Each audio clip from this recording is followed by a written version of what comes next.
बिस्मिल्लाहिर्रहमानिर्रहीम। अस्सलाम वालेकुम। मैं हूं सफिया खान। शामिल करते हैं हेडलाइंस।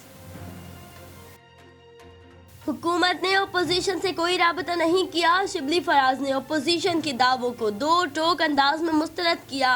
अली अमीन गंडापुर ने संगीन इल्जामात लगाए। मौलाना फजलुर रहमान से सख्त सवालात पूछे।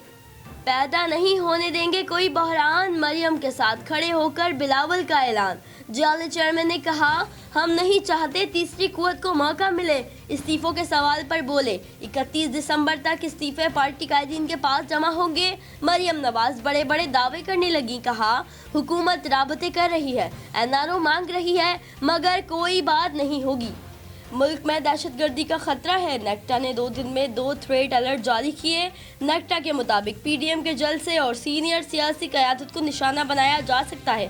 पंजाब हुकूमत का इंटेलिजेंस कमेटी की बैठक के बाद पीडीएम को लाहौर जलसे की इजाज़त न देने का फैसला।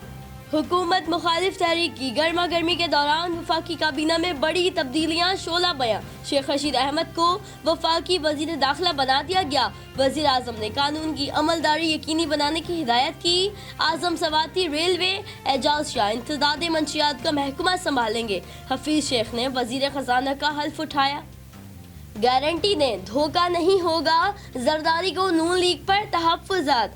फजलुर रहमान की यकीन दहानी पर पीपल्स पार्टी इस्तीफा देने पर रजामंद। तमाम अरकान को इस्तीफा बिलावल हाउस में जमा कराने की हिदायत कर दी।